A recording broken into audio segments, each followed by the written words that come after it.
Hello, friends and brothers. This is Dennis with Masonic Improvement with our live show on May 24th, 2026. And this is the Memorial Day weekend. And even though it is a somber weekend, it is a festive time at Masonic Improvement because we always have a good time when we get together.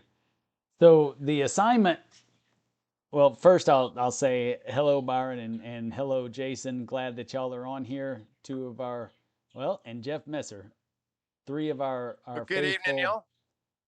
our faithful Masonic Improvement Inner Circle members, and we got Bay County on the line as well. And I'm trying to read Dennis Pedretti, Dennis Petretti online as well. Hello, glad to see y'all. Glad you were able to make it tonight. So 2 weeks ago, I gave the assignment to everyone: ask your wives, because obviously our wives don't want to come on the show. Um, so I said, ask your wives if they have any questions at all. Now, granted, I know that these guys here, they've been doing this long enough that their wives have zero questions. However, there are questions that can be asked because, not only is it interesting to, oh, nice, Dennis is a prospect. Very nice. I look forward to hearing about that in the future. Um, so and this is the perfect example. So with the with the fact that there's a prospective um, Mason, future Mason here, uh, these are good questions that might be of interest to them as well. Not just not just something for the ladies, but these are questions that they might ask, but would be beneficial to all non-Masons in general to answer some of the questions that we get out there while we're on the road. So, without further ado, I've got a pretty big doozy of a question that I'm going to wait just a few minutes and before I get into mine. I want to see if anybody else has any questions that they may have, or they might want to pose a question for us all to answer. And y'all can participate online too. If y'all have any questions online as well, go ahead and jump in the chat and ask your question, and we'll get to it as we go along. But if y'all have any questions that you think prospective folks out there or ladies of Masons might be interested in knowing, then let's hear it. So what you got, Jason?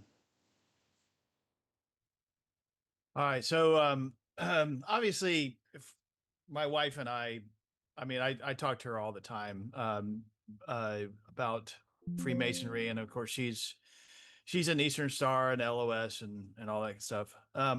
But and she's like, well, so I asked her, and she's like, well, she had to think about it. She's like, all right, well, so there is one. She's like, so her grandfather was a Mason.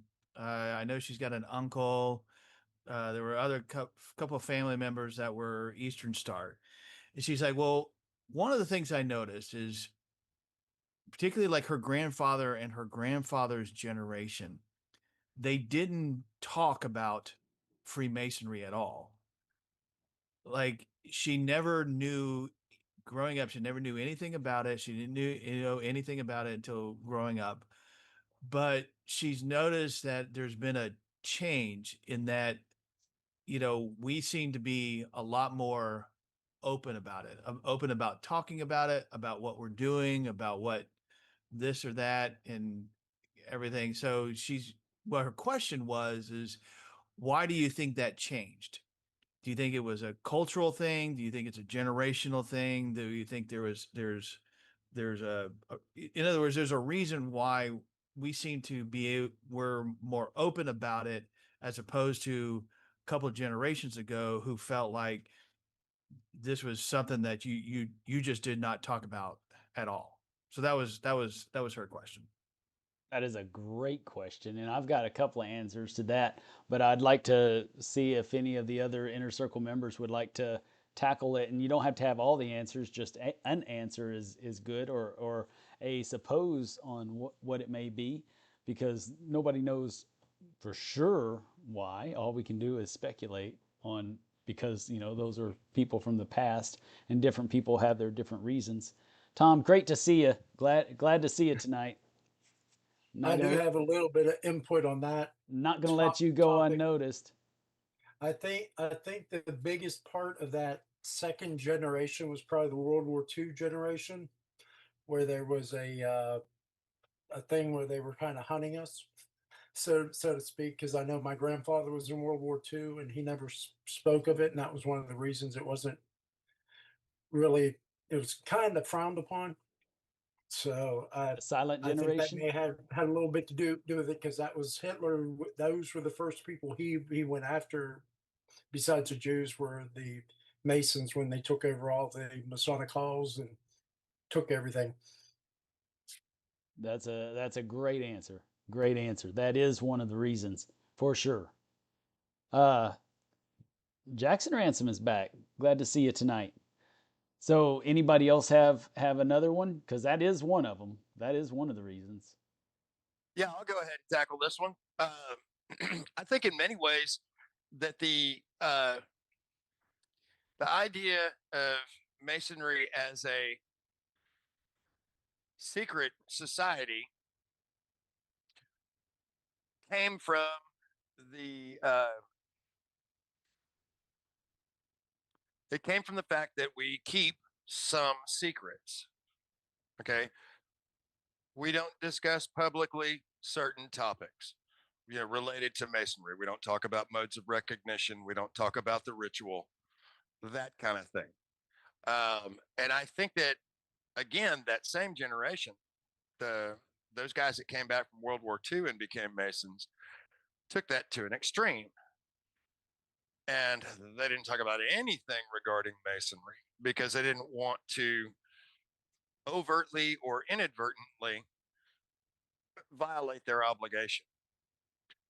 I think that the change, the change today has come from a reexamination of what it is that we should be keeping to ourselves and what it is that we should be putting out to the public.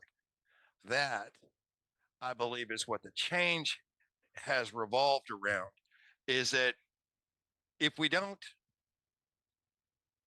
if we don't put ourselves into the community, we are not going to become that generation of leaders, movers and shakers within the community. We're not going to be those guys that are looked to um, as an individual to emulate.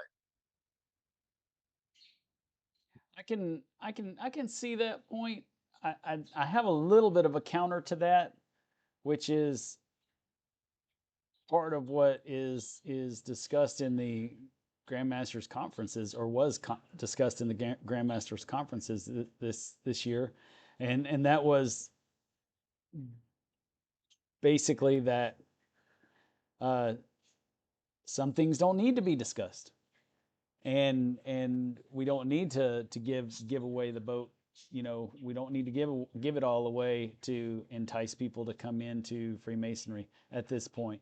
Um, there's enough information out there that if they're interested, they can definitely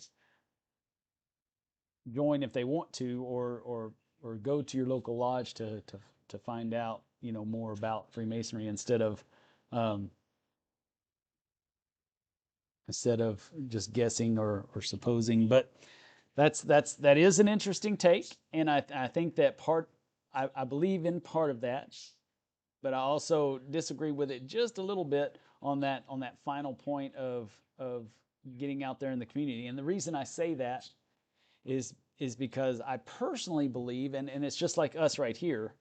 I personally believe that it's an individual. Um, it's the it, it's not the job of the lodge to be the community pillar. It's the job of the Mason to be the community pillar. Now, we as individuals can be more free about who we are. We can show our ring. We wear the hats. The shirts, all that kind of good stuff. People can ask away. Whereas back in the silent generation, they definitely did not. You would see a little pinky ring, and that's about all you saw, and they never spoke about it.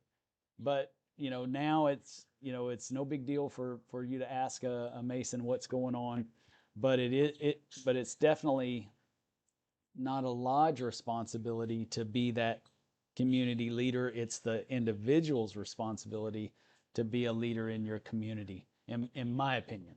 And opinions differ, and you'll see that with different lodges. Different lodges want to really be out there in the spotlight and be pillars of their community as a lodge, and other lodges are like, no, that's not our lodge's job. That's the Mason's job. So hopefully we're making good enough men that are going out there and impacting the. So it does go both ways, and really also depending on jurisdiction. Different jurisdictions have different feelings on those matters as well. So that's a big toss up on that one. That's a good point to ponder there. And it's certainly it's appropriate, I think anyway, for a lodge if they so choose to, sponsor a little league team or whatever, to get a banner out on the outfield fence to say, hey, we're still here. But to as a lodge raise money to do that, that's where I'm going to say, no. If you can't pull it out of your own pocket without throwing a fundraiser for it, you don't need to be doing it. Right. I agree with that 100%. I definitely agree with that. I am not a proponent of the Robin Hood effect, taken from the community at large to say that we're doing some type of that we're supporting, taking money from the community to say that we're supporting the community. I'm just not into that. Yeah, that's inappropriate. Yes. Hello, Daniel. Glad to see you. By the way, folks, the video has dropped in the Inner Circle YouTube channel for the Vanguard Award discussion that Daniel and I had. It was a great discussion, as well as Zach Haston. I think it's available to y'all for y'all to watch. It's still processing. So this was an all-day affair. We had a great conversation. Getting this thing uploaded, and yes, it was an absolute phenomenal conversation. It was. I mean, it's going to be worth it for anybody to watch. But it took me forever to edit it, and then even longer it seemed like to upload it with my little country town upload speeds. But anyways, it's coming to you. It is dropped. It's a matter of YouTube processing it to make sure that it's okay for all ages and that kind of stuff. They go through all videos before they do it. But anyways, you'll see it tonight or later on tonight or in the morning. So Daniel, we're going over the questions of questions the wives or prospects might have about Freemasonry. And the first question was, Jason asked, actually it's from his wife, Demelza. She said, well, back in the day, she never heard of Freemasonry, and now all of a sudden she does. And she was wondering why that might have been and so forth. I do agree with the silent generation deal. I think another one to add to that, and there I still have even more. Yeah, there's more. But another one to add to that was the Morgan affair. And that was a big one. Mm-hmm. That was one that shut us down in the whole United States. People were afraid to open lodges, and in fact, many lodges around the nation went dark because of some shenanigans that happened in a lodge that is not part of our ritual, and someone died. And so that Well, and it even led to the birth of a political party. yes, yes, it did. Yes, it did. But there were all kinds of political party births during that time. But yes, you're absolutely right. There was an anti-Masonic political party at that time. So it was a big deal, and that had a huge impact. And what's crazy is that even before that, and it goes back to the generational thing also. It's funny that there's so much on Facebook today because back when newspapers first took off, right? Back when Thomas Jefferson had the old print going, and Albert Pike owned his own newspaper uh, shop. Back in those days, it was fresh out of it was a kind of a new thing to America for people to have the newspaper, and there were ads in the newspaper, and you would see different lessons and different things that were taught in print in the newspaper. I've actually come across them searching, doing genealogical kind of searches. I've actually come across some that just blew me away. It's like, what? They can't be saying that. We don't even say that on Facebook today. And it was pretty interesting. So it was kind of a big twist right then, because where really they weren't being good stewards of their obligation as Masons, um, in newspapers just a couple of years before, as soon as the Morgan affair hit, bam, that's all she wrote. There was no more publication, no more talking about Freemasonry, no more nothing. But that was just one of the schisms that happened over the years. Anybody got anything else? So I do have a little bit, a little bit more on that. One of the things I think, if you look at society, and some of the evolution and some of the ways that men and fathers are thought of, and how and their role within the family.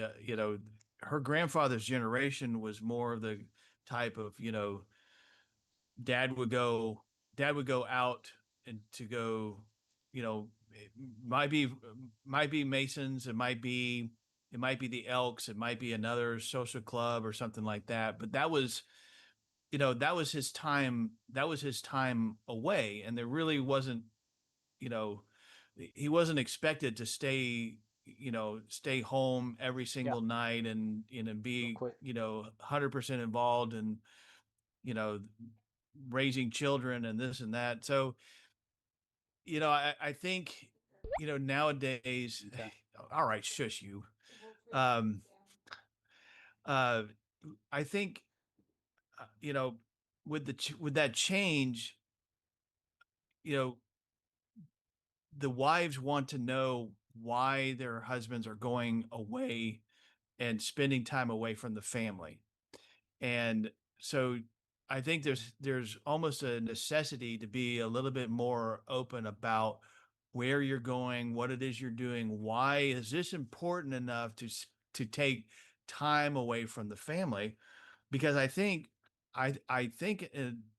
it really kind of hurt, um, with the membership numbers over the years, in that you had a generation of kids that are growing up that, rather than it being seen as this mysterious thing and you want to know more about it that your dad did, instead it became almost a resentment, as in, he was a part of this organization, and all I know is I didn't see him. He was gone. He was not there. And they had been a little bit more open about what it was that they were doing, and maybe, tried to get them a little bit more involved so they understood, then those that grew up, the sons are resentful because their dads were away.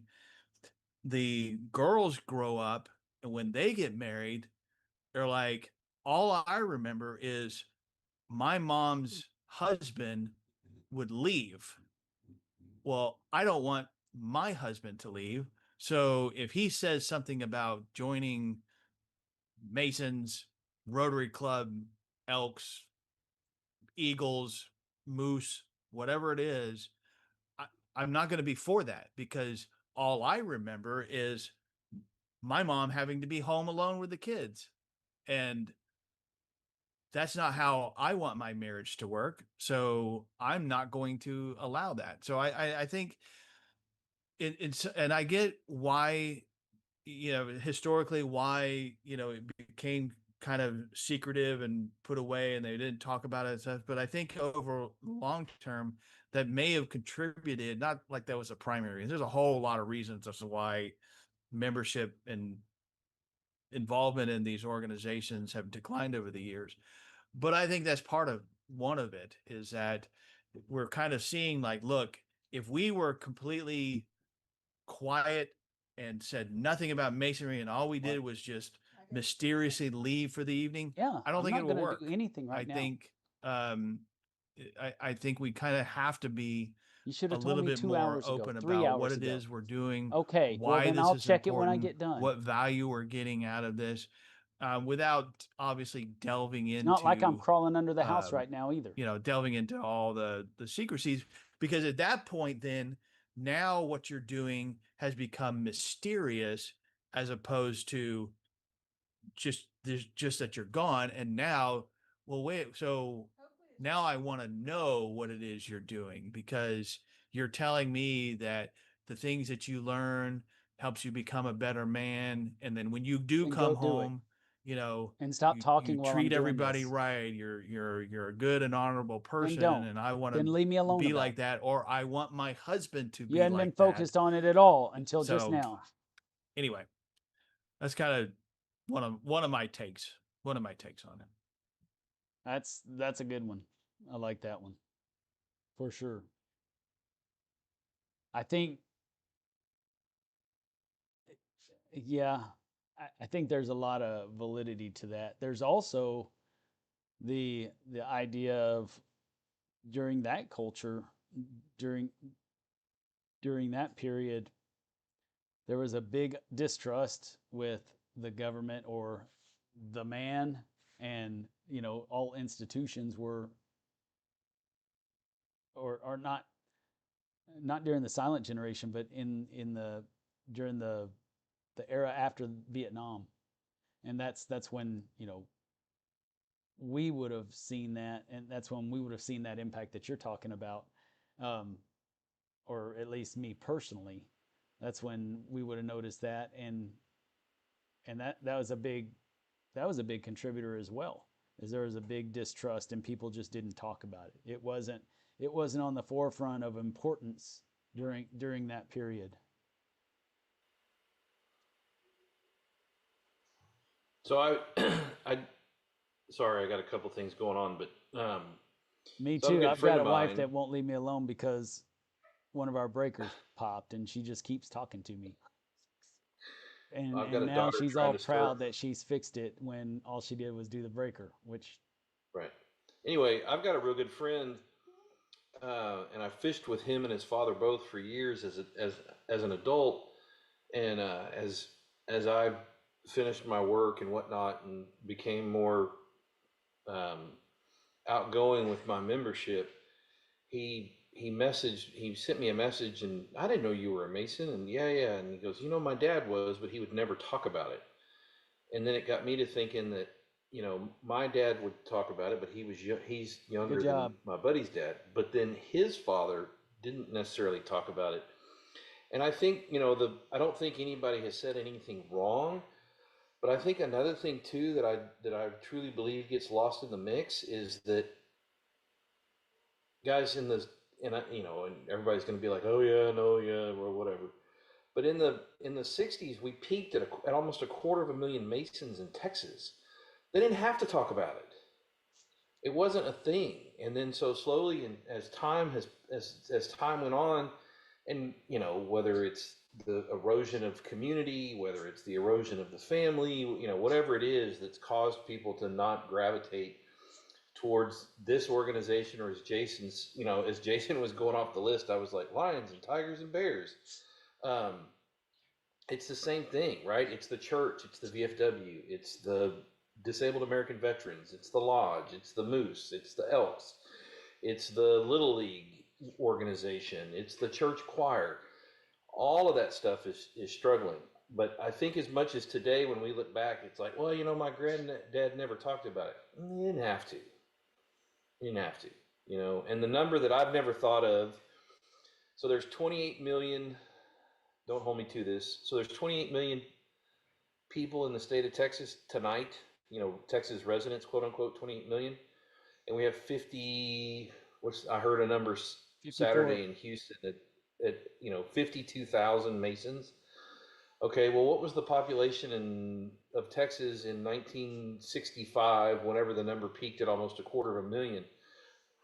That's disparaging, that number, right? Because if you had, and I'm just going to pick a number, if you had 12 million and it was 250,000, if you have 28 million, it should be 500,000, right? And we know that that's just not the case. But to me, it's the erosion of family.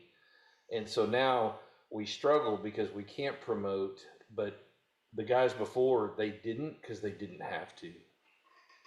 Well, I think I agree with what you're saying, but I think that you're right that all the animal clubs were a big deal back then, along with every other social club there was. And now, one of the things though is that the wives were part of most of those clubs, except for maybe even the Elks. They were kind of a part of in a roundabout way, and but they were part of most of the clubs, even the bowling leagues and stuff. But the Masons, no, that was men's only, and so that I could see where, yeah, everybody knew that they were Masons, but nobody knew what they were doing, and nobody knew what to talk about or what they should talk about. What's interesting? Go ahead. So I'll say this too. So my father's mother, the only time she attended lodge, the lodge in Houston, and I'm a member of it.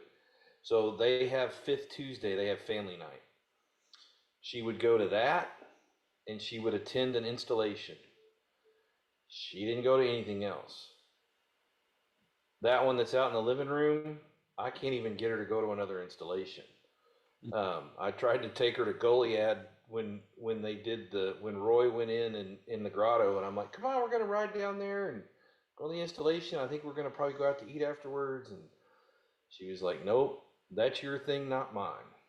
Just in zero, and it's fine. She's not mad, but just there's some, when I pose the question, what questions would you ask? It's kind of the same thing. Well, why are you guys so secretive?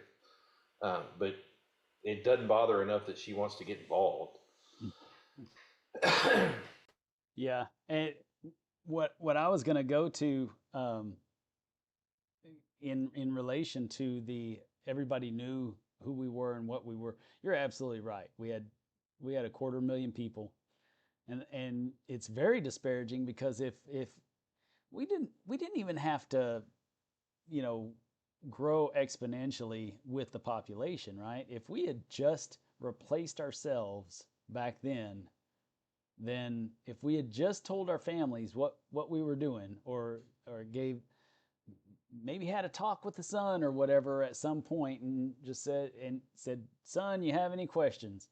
And then if we had just replaced ourselves, then we would still be at 250,000 people. Whereas now we got 54,000 people trying to keep that same infrastructure going that we had back then in when we peaked in the 60s. But another thing that's interesting is that another time, even prior to that, let's say almost 100 years prior, we had the founding of our country, and every little town was built by Masons. That was another scenario where you didn't have to know anything about the Masons. The Masons were building all the towns. The Masons were coming in and establishing communities. They were the shakers and movers in a real way. And so there was no question about it. But I think, to your point on all the different clubs and everything, the big thing in the 60s, in the 1960s, was that the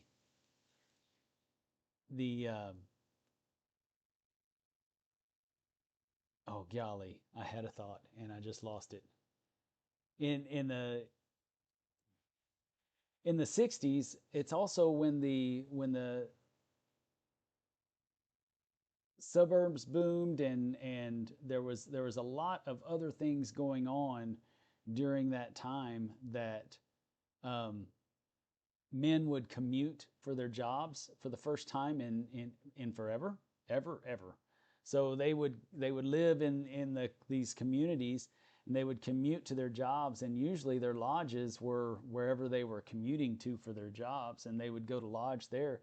And I remember, I've looked at the records for Tannehill Lodge in Dallas and Dallas Lodge, and we're talking about 2,000-3,000 members of these lodges during their heyday.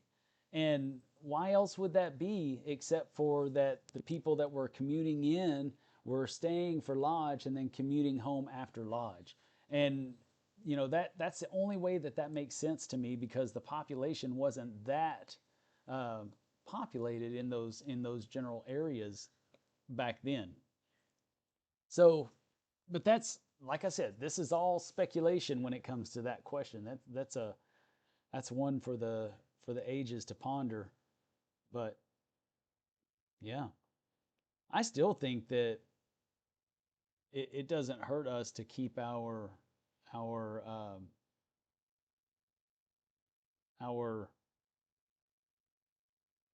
lot of our lessons private, and keep our obligations private, keep our modes of recognition private.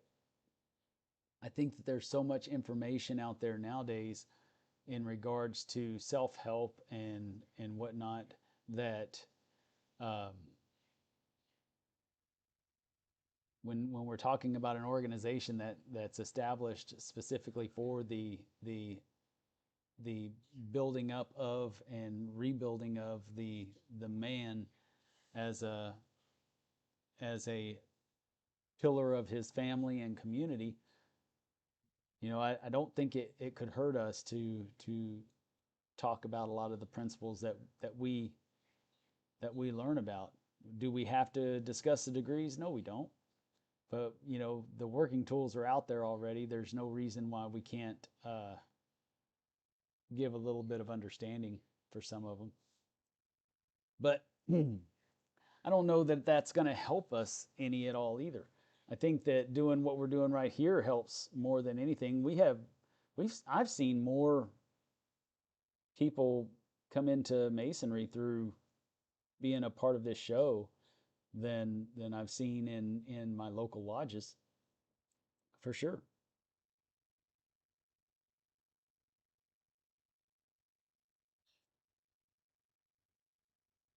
All right. I like that statement. Silence isn't necessarily secret. It's reverence for what is sacred. I agree wholeheartedly. So, do we have any more questions from the YouTube channel? We don't have any questions from the YouTube channel. Well, we had one that asked when the Morgan Affair was, and it was answered in 1826, which is accurate. One of our inner circle members, and I wanted to bring it up at the end. I know Jason has strong opinions on this, as he has already informed me prior to the show.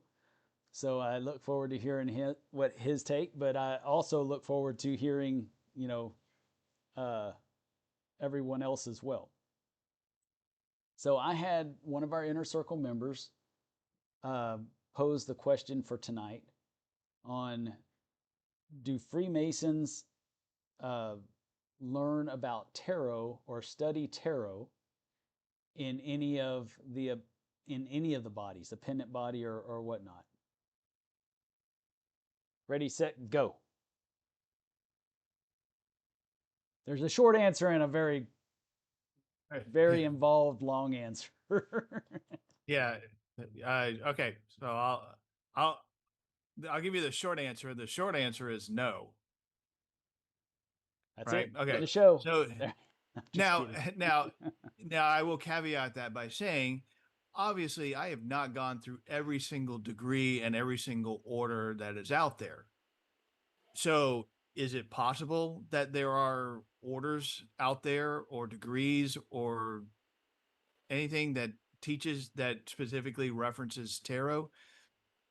It's possible because we simply don't know. However, I will say I've been through a number of them. I mean, I've been through the primary ones: York Rite, Scottish Rite, Allied Masonic degrees, all that kind of stuff where might see that kind of stuff. What I would say is that no, none of those degrees ever explicitly talk about tarot.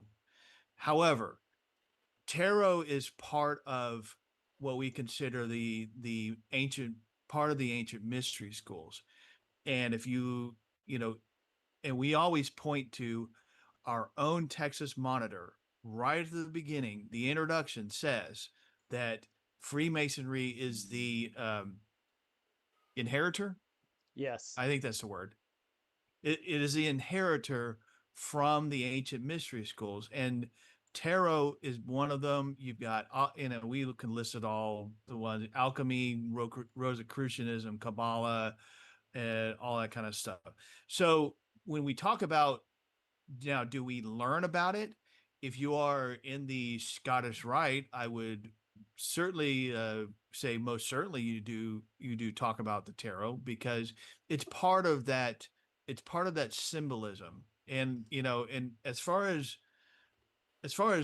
It's more of what we teach in association the though. Scott, It's not really taught as a Scottish Rite thing. It's more of association.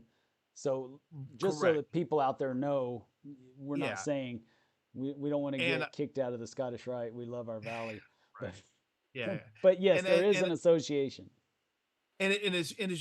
it's usually approached from an intellectual standpoint, not as in like this is something that you should believe in, and we don't use it for divination, like the three cards and what they mean, and it's how this affects your future, blah blah blah, and all that kind of stuff. So we don't do that. The way that I've always viewed tarot is if you were to, all of us know about the three degree carpets. The EA Fellowcraft Master Mason carpets. Many lodges have them hanging up. If you were to take that master's carpet and you were to shrink it down to a playing card size, it looks very, very similar to what a tarot card is. And so that's the way that we use it. These are intended to be visual representations of lessons or truths um, contained on this card. And so, again, some people will respond to simply lecturing them about it. Some people, you hand them a stack of tarot cards and you go through and explain what each means. That's gonna resonate with them. So that's the way that we use it. Um, so anyway, that's the short and long answer. So I had an interesting conversation with a a brother from Amarillo a few weeks ago at Masonic Youth Weekend, and I'm not doubting him, but I had not ever heard this, and he said that tarot cards, and again I'm getting way out on a plank, but he was saying that tarot cards were actually written by Masons, not as part of a Masonic, like Jason, like you're saying, but that they were developed by Masons. Has Some anybody ever heard that? so some of them were Masons, uh, just by association, pretty much. It was really through the it. So different people that were part of this one group back 200 years ago developed the cards, and they each developed their own decks, and they were all, but they all did the same thing. They all had the same lessons in each card. So that you had your 10 majors and your 22 minor cards, and each one of them had, is it 10 and 20? I don't know. But either way, I'd have to go back and look again. It's been a while since I've done it, but they had the different style of decks, and each card basically represents a certain lesson in Rosicrucianism, Hermeticism, and can also be linked to Kabbalah, which is our strongest connection with Freemasonry, really, because Freemasonry is built upon the foundation of the Judaic mystery school, Kabbalah. And while we don't really recognize it in the first 3 degrees until after we really start learning about it and then go back and say, oh, well, now it makes sense. But in the first 3 degrees, it's a pretty basic understanding when you're going through. So you really don't understand what you're seeing, but it's based off of the ancient mystery school that is associated with that with Judaism. Well, the thing is, though, is that all of these principles can be applied to other faiths as well. And so, Hermeticism, if you've never studied the Kabbalion by the 3 initiates, I strongly recommend it for any of our listeners out there. The Hermeticism, they're basic truths of laws of nature, laws of God that cannot be disputed if you really understand what the lessons are being told. They're just laws of nature that you just can't. I mean, it's physics. And this book was written in 1908, and this is one of the strongest points for modern day physics. And so these are ideas. They're very complex ideas that can't be disputed with simple science or other ways. So you get these tarot cards, and they all have these different pictures written on them with different symbols and all kinds of different symbolism, and you really have to study what each one of these types of symbols would mean to be able to understand what the card's really trying to tell you. And so certain principles that we learn in Freemasonry. So and I think it's very important that we understand that, because that's what they were designed for, was a tool to learn the different those different higher modes and more complicated modes of understanding where we fit in this world. I think they're complex thoughts and teachings that we should study, not necessarily like palm reading or anything like that, but they're definitely things that we should study and contemplate in our own lives and apply it to our own lives as to how we can help improve ourselves. Now, can we improve ourselves with the basic nature of the working tools of Freemasonry? Absolutely. Any man can. But then that only goes so far for the man who continues to dig and continues to go down those rabbit holes. Then you've got to dig even deeper, and you want to know a little bit more and a little bit more and a little bit more. Well, this is one of those avenues for the rabbit holes, in my opinion. I've done a couple of different shows where we talked where Justin and I had talked a little bit about tarot and Kabbalah and different ideas. Some of the thoughts I have are a little bit different now than when I recorded those shows, but it just goes to show that over time we all evolve in our thinking. as we go along in this journey, because there's the to understand God is an extremely complex um, undertaking, and it's a lifelong journey. So as we continue to dig, we're going to learn and understand a little bit more and a little bit more as we go. But I think it's definitely associated with it.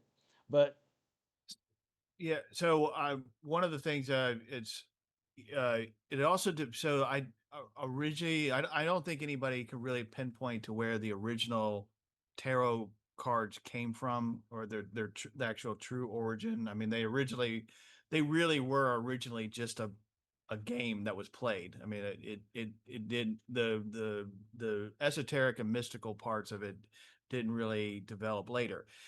So if somebody says, well, the tarot card deck was developed by a Mason, well, it depends. So A.E. Waite created a set, and that's the one that we primarily use. Now, he for so certain did he was a Crowley. Mason. Well, He I was also getting to that. created a deck. That's what I was He, trying to avoid. But he was a Mason as well. But right. So not one of our. Aleister Crowley also created the Golden Dawn deck, and I have three different. Actually, I have four different decks. But there's three primary ones. The A.E. Waite one is the one that generally, if you're talking Freemasonry, is the one that most guys are going to go to. They're the ones that for certain were developed. They were for certain developed with Freemasonry in mind, but it's hidden enough that if you didn't know the connections, you wouldn't think of it, right? The Golden Dawn, again, that's it is related to Freemasonry, and Aleister Crowley, as we know, he was a Freemason and all that kind of stuff. He kind of goes into a little bit far more mystical interpretations on the cards. They are fantastic works of art if you ever actually look at them. But I do have a third deck, and it's actually supposedly a Freemasons deck. Honestly, not really that great. I think that kind of goes a little bit too in your face with the Masonic symbolism. And stuff. So it's a nice little deck to have, but I don't think it's all that useful. But the A.E. Waite one for certain, if you really study it, you can really link a lot of Masonic symbolism and teachings in that deck. What was it? What was the book that we read by A.E. Waite? Secret Teachings? No, that's Hall. Oh, that's Manly P. Hall, yeah.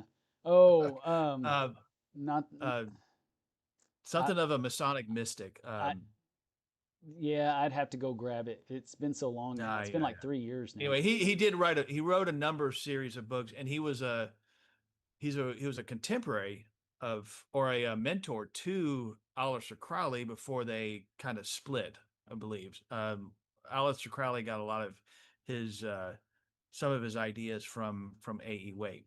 Anyway, so when they say, well, the tarot deck, the A.E. Waite tarot deck is the one that is, even outside of Freemasonry, is one of the more recognizable versions.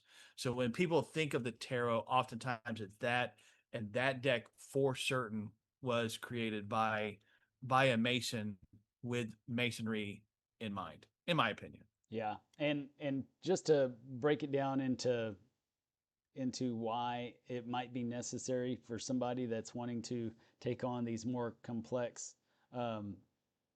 speculative uh, thoughts. Think of it as when you're a kid, or actually, I don't even remember if we did as a kid, but my kids, we had flashcards for them, and we had one that had a picture of a star, we had one with a picture of a fish, one with a picture of a dog, and that's how we taught the words, right? Because ultimately, even words are all symbols. Everything is a symbol, a symbol of something. And so these cards, what they are is they're complex groups of symbols that help you to help shape an overall thought to put your focus or to meditate or speculate or whatever you want to call it on. Um, I would never really say pray on it. It's more of a, something to bring focus into your day or what have you, if you're rummaging through them, or even if you're doing the laying down the cards in certain ways. And I'm not going to go into all that, but it's something that I like to do from time to time, and it makes me think, and I like to, and it causes me to think about where I am in life when I do that. I start just contemplating on all the things that's going on in my life and around my life, and wonder if and then it causes me to get on track. Now, am I doing it because of the cards? No, the cards cause me to just think about it. So it just puts me in a state of mind to where I'm receptive to the thought of self development. And so that's kind of what these are. Is they're basically just cards that are meant to help aid and assist our mental faculties, because ultimately that's our job on earth, right? We have a brain for a reason, and our job is to speculate and contemplate um, who and what we are in this world. And whether you want to read a Bible and do it, which I do that as well, or you want to read the Quran and do it, which I do that as well, or you want to, and I mean, you just call me a heretic if you want to, because I read all kinds of things. I've been reading the Gnostic scriptures a lot lately, and been doing the same thing, contemplating on where I am in life, and where I'm going in life, and all the things I understand today that I did not understand yesterday. And before anyone judges me on any of it, I will also say that I am 50 times a better man today than I was 10 years ago, because I am more serious about who and what I am in this world, and what my purpose is in this world. And I can't read the thoughts that you guys are typing in the Zoom chat, but I'm sure it's something talking smack about me, and that's okay. I can only see the I can only see the smack that's online. I can't see the smack y'all are talking about me, but I know it's out of love. But I saw Jason laugh at Jeff say something, so I know something's up. But anyways, so that's the long answer. Does anybody else have anything that they'd like to add on that subject? But since nobody is adding, I will also add. Think about the symbolism of the lotus flower, and what that symbolizes in the Eastern uh, in the Eastern faiths. And the same thing happens there. When you focus on the flower and going from the guttural root of the earthly nature, going up into um, the bloom of which ends up in the brain, then it's how can you do anything but focus on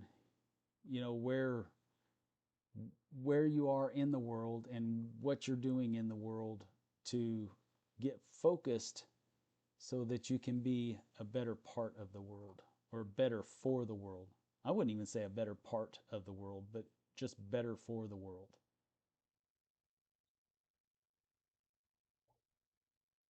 since we are in it. Any other questions? I think we talked that one to death. Jason and I did. I wish somebody else would have jumped in. I asked my daughter, my oldest daughter. My wife said she didn't have any questions. My oldest daughter said, "Oh, I don't have any questions either, Dad. It's a place you go to learn how to be a better man and improve yourself." which I thought that was pretty dang good for a 17-year-old who's graduating high school. Like, hey, it's a good elevator pitch to somebody else, right? So Yes, No, straight to the but point. now she's got the secrets now, though. No, we got to stop that. but how many times do we share something that doesn't help, right? Like, like, hey, she put it better than I do sometimes. All right. So Yeah, no, and I get it. And of course, I asked my wife a question, and y'all haven't gotten to hang out with her a whole lot, but my wife is a natural contrarian and more than a little bit of a wiseacre. That's a good non-profane term to use, right? So yeah, her question was, where is the Ark of the Covenant? Oh, Because obviously we have it somewhere that's as interesting. Masons. The last time, the last time I saw it, the Germans had it in a valley, but they were all melting. Right? I don't know. Aaron Tazinski was carrying one around for a while. We I have know one. I saw it in a We have government one here warehouse in that said "Do Texas. not open." Jeff, No, it's in a church in Ethiopia. Right? I forgot about the warehouse, Daniel. Thank you. Yeah. But I'm with Jason. I think it's in the church in Ethiopia. Yeah. I'm going to tend to agree with you on that one, just based on my knowledge from being part of the Orthodox Church many years ago.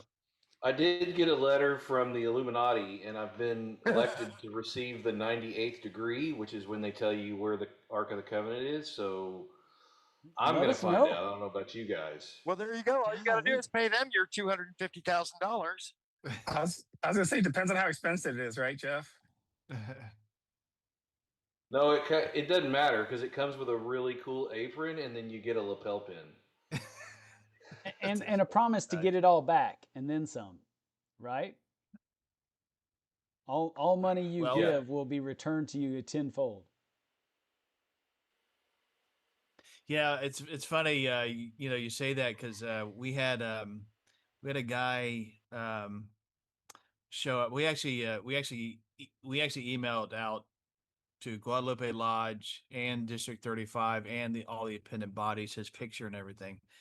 Um, so he showed up at the lodge when nobody was there, and then he called one of the um, officers, and he was like, "Well, I've been in jail for the past 10 years, and now I'm here, and my dad was a 98 or no, he said a 34th degree Freemason, and I'm looking for a job, and the brother was like, well, I mean, we don't really hire people. I'm not understanding what you're. He said, well, no, you guys are all you guys are all wealthy and connected, and you guys can help me, and he's like, I think you've got a fundamental misunderstanding of who we are and what we do. And he's like, yeah, but you don't understand. I have powers. I have healing powers, and I can help. And he's like,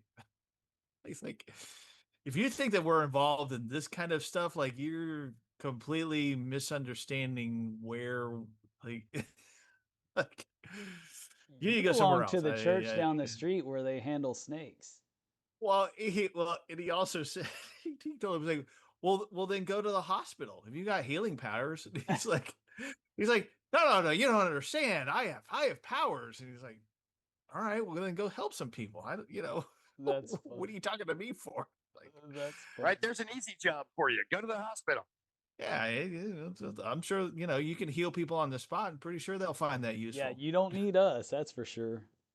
Right. The great so one of the great mysteries of Freemasonry is, like Jeff was talking about earlier, is we went from, quarter of a million members to 50 some odd thousand members today in Texas. Our great wealth has been spent on keeping those structures alive. So all the wealth that all of us on this screen right here would have had is now supporting several local lodges in Texas that we're members of. I'm a So plural member in 18 different lodges. Yeah. so all that great wealth is now dispersed amongst the brethren.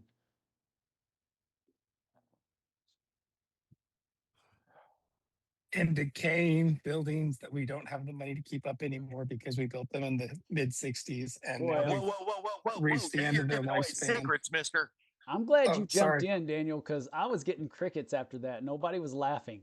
It became very depressing after I said how much we were spending on. Well, just look at Holland Lodge. You know, they beautiful building. Beautiful building. Yep. Mhm. Yep. That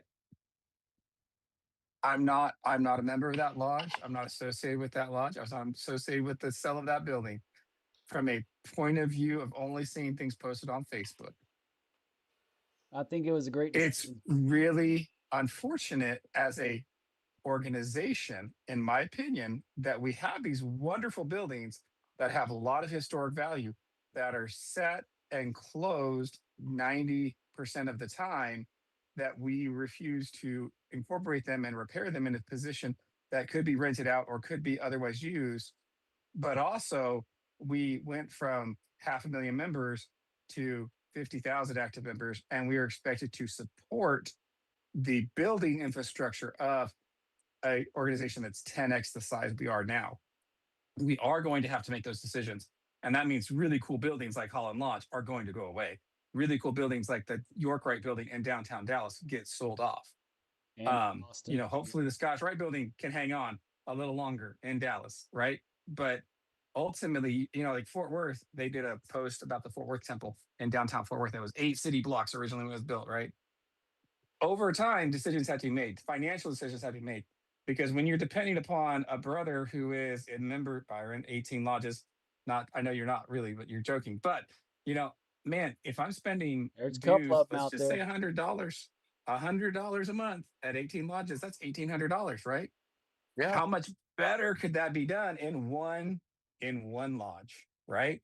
If I Exactly. actually chose to give that to one lodge and actually dedicate all of the time I have to one lodge and to say, let me do really good things with one lodge. I knew a guy in my local area, great guy, member of 6 lodges, multiple golden trails from multiple lodges, was secretary in multiple lodges. And when he finally passed away, all of those lodges suffered. Yeah. Because you got one guy doing 80% of the work in 6 lodges. Yep. Well, but I think so great topic. I'm not a member at Holland, but Lafayette and Holland have a very, very close relationship. Um, the biggest problem with Holland is they just couldn't afford the monthly upkeep on the building. Yeah. In fact, if some of you have seen Lafayette, I don't know. I know Jason's been there at least once or twice. I don't think he's seen the lodge room since we installed the new chairs, but we got 40 chairs out of the lodge room at Holland. Nice. The last meeting that we had there, the air conditioner did not work in the building. So the lodge room was easily 85 degrees. Good. Wow. And they had a lot of business to get through because of the sale of the building. And, it was most of the time you sell a little rural lodge and, you find somebody to buy it and you do the paperwork and it's done. Because of Holland and the value of the building and all that, there was a ton that had to happen in terms of setting up a trust and attorneys and all this. But the building itself it was unsustainable. They were losing $20,000-ish a month between trying to keep the building up, and whatnot. So when they sold the building and they were able to stay, kind of a lease back type situation, they were able to stay a couple of months till they got moved out, which was an undertaking in and of itself, obviously.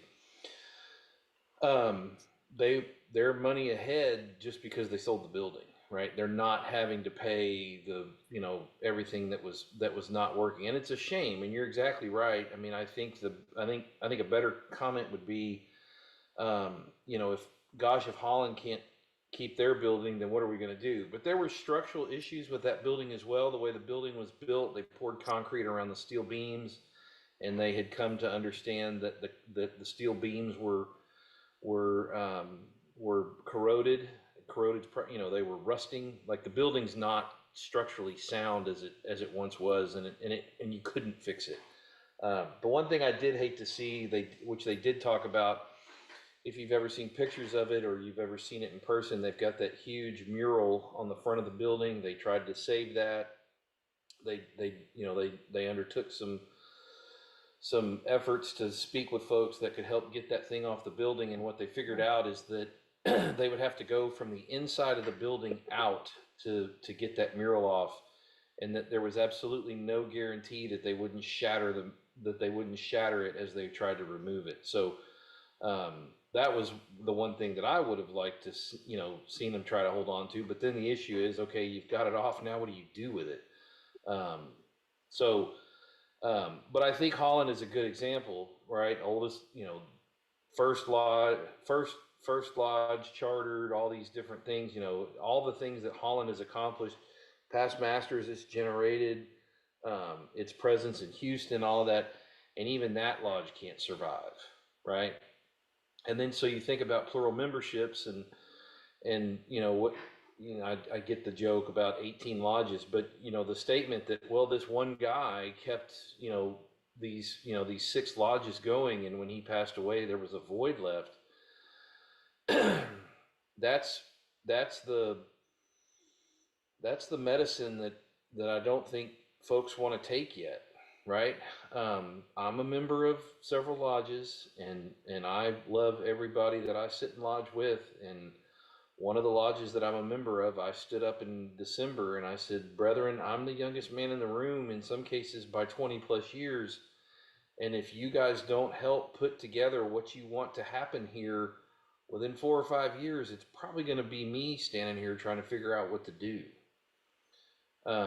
And so I think I think this is a pretty progressive group here, and we could all reach into our Rolodexes and find guys that are sympathetic to I'll say our side of the discussion.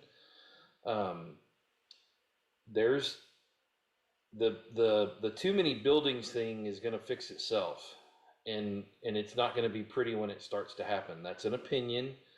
I agree. It's not going to be pretty, but I think the bigger thing is, in the spirit of the fraternity, I think the bigger thing is that the opportunities that, gosh, and I think Tom and Daniel are both kind of in the Dallas area. The rest of us, we're rural. Think about 5 or 10 years from now, when, and God forbid it, the Lafayettes and the Goliads and even the Guadalupes aren't there, right? Or the Masons, and I realize Mason, but these rural lodges that they'll just disappear overnight. The buildings will get sold and they'll get bulldozed, or they won't, and they'll end up falling in on themselves. There was, what was it, about this time last year, there were pictures on Facebook in the Texas Freemasons page of an old lodge that the roof had fallen in on, and Yeah, that's all Edna. the books were still on the shelf and all that stuff, and then everybody is ringing the klaxon, and we've got to go get that stuff, and we've got to do this, we've got to do that. And it was only once it was in ruin, and then, as you would expect, the Grand Lodge stepped in and said, yep, we're aware of it, it's unfortunate, the building's not safe to go into, please don't go into it trying to save something, because, to be perfectly honest, most of what's there is not worth saving. But it's a testament to where we're going. And so, whether it was our grandfathers and their fathers that didn't talk about masonry the way they should have, they didn't have to, and now we live in a world where organizations like ours aren't as well pursued. And you're exactly right. We have an infrastructure, even at, what is the total count today, is just over 700 lodges, somewhere between 700 and 800 physical charters still operating in some capacity. Yeah, it's around 740. Yeah, and then the Grandmaster's decision that came out most recently that your Tyler can't count as part of the head count to open the lodge. Think about how many lodges that they're doing that, right? Think about how many lodges couldn't open if they didn't count the Tyler. And for those that know how many it takes to open a lodge, how frightening is that? That's not masonry. That's ego. I agree, 100%. Yep. Man, And you're speaking to my ego right now. I've been saying this for Well, years, and I'm so happy to hear somebody else say it besides me. I was just going to chime in, Jeff. I think you said it perfectly too, right? Like it's not that Holland Lodge let this happen, right? There was lots of ways to try and save this, but ultimately there comes a reckoning. I live in Dallas, and that conversation is happening on a city level about City Hall, that is a less than 50-year-old building that is historically huge from an architecture point of view, wildly famous. And they're now saying, well, do we tear it down or do we try and save it? And the city's having that discussion because of deferred maintenance. So I would venture to say this goes beyond masonry in general, but it is very pertinent to masonry to have these discussions still too. Yeah. Well, and I mean I mean, look at NRG Stadium in Houston where the Texans play. That stadium went into service in what 2000, 2001, 2002, and they're saying that it needs $1 billion worth of repairs. And when they moved the rodeo and the Texans in, they didn't make them sign any sort of maintenance agreement. Well, the county doesn't have $1 billion. So you're right, Daniel. You're exactly right. It's everything. Um, I have, and I won't share it here because I don't want to set the world on fire. But for the last about 12 months, I have been crafting a very unpopular resolution in my head. That if anybody wanted to talk about offline in confidence, I would share with you the resolution that's in my head. But it would probably make me the most unpopular Mason in the state of Texas. I'll sign it with you, I bet. yeah, I'm willing to bet I'm in there too. Not me. I like being taught. I like being liked too much. Well, I mean, honestly, guys, we're getting way off topic, but I want to keep going on this. When masonry originated in Texas, so many of these lodges, not just not just the ones in the big cities, the ones in the little towns too, and I think especially those. These were the cornerstones of education in our state. That's why we have that big Mirabeau Lamar award that should be given out into every school district, but we don't because we've let that pertinent part of our history fall by the wayside. One of the lodges that I have belonged to was, a general store, a church, a school, and a Masonic lodge all at the same time. And these are, especially in the rural areas, that's what gives these buildings still life. Just because a bunch of Masons, and when I say a bunch, I mean 4 or 5 or 10 show up once a month and pay the $30 light bill and the $20 water bill, and they're practicing masonry. And yeah, maybe not so much. I'm not going to call anybody out, but I'm going to say that we've kind of, as Jeff said, we're reaching an untenable position as a fraternity in this state, and if we don't take steps to address it,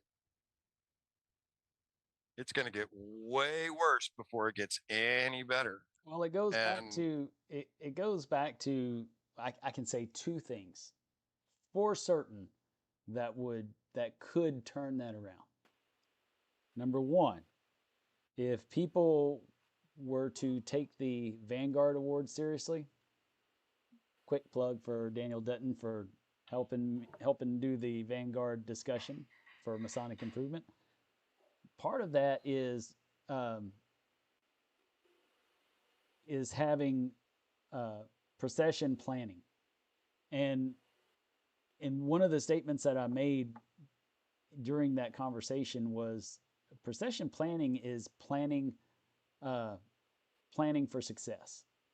And so in essence, you're planning with a budget, you're planning with knowing where you are financially and what you need to do as far as where your dues stand, where your endowments stand, what that ratio is, and how it hurts or helps your lodge. Knowing those things is going to help a lodge turn around if they want to turn around. If they don't want to turn around, they're just going to keep on doing what they're doing, charge astronomically low dues or dues that they have no understanding of why they came up with the number. They just said, "Oh, it's time to change dues. We haven't done it in 20 years. We'll change it to $100." But they don't even know if that $100 is enough to be sustainable for their lodge. Just ill planning. Um, I think that if we have a real budget and have a real understanding of what our finances are and what it really takes to maintain our buildings and to take care of the upkeep, a real budget on upkeep, have the property committee or the building committee actually have a budget that they work in to make sure that they have their air conditioners maintenance every so often, have the the bugs sprayed for, have the paint freshened every once in a while, or you charge enough for dinners and meals at your lodge so that it not only pays for the meal but also helps the stewards be able to create a fund and have a budget for replacing utensils, replacing all the napkinware, replacing all the silverware, buying all the stuff around the lodge like toilet paper and hand sanitizer and hand cleaner. You know, those are just conversations that we don't have in our lodges. We think it's somebody else's problem. Or we're just going to, say, "Hey, we need this. Who's going to volunteer this?" And it just doesn't get done. I'm looking at two lodges down south that I'm a secretary of. Both lodges are probably 5 years past due on stripping and resurfacing the floors and resealing the floors and buffing them and polishing them. And that's a real thing that we have to do right away. And with our humidity, as soon as that humidity gets up under the tiles, it's all over. Our beautiful floors are gone. And it's all from a lack of planning and understanding of what it takes to properly maintain a building. So Yeah, that's, but go ahead. yeah, Dennis, I'm sorry to cut you off. I love it. You're exactly right. You're exactly right. The problem is, and I don't know everybody's lodge's situations. I do know a few. I think financially Guadalupe is probably okay. Um, most of these lodges, Lafayette's in the same boat. I mean, our head's above water, but if something goes wrong, we got our hat in our hands.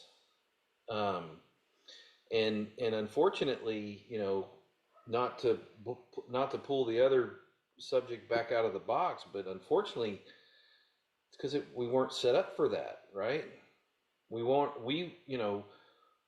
We can't undo the sins of our fathers, and I mean this in the best of ways. Um, you know, when you had 40 and 50 guys come into a lodge meeting in the 70s and earlier years at Lafayette, those guys never thought that you wouldn't have that same kind of attendance, you know? And then so we move into this world and it seems like every time we have one of these calls here, recently we talk about the Grand Masters Conference because the message is we're doing what he wants us to do. He didn't give us the answers, he wants us to talk about it. But they didn't leave us, and they did it. There was no malice, but they didn't leave it set up for the future. And look at Holland, biggest, one of the biggest lodge buildings. I mean, the Dallas, you talk about the Scottish Rite Centers and the Shrine buildings. Those are one thing, but like just from an individual, this is the lodge. The Midland, the Midland Masonic Center.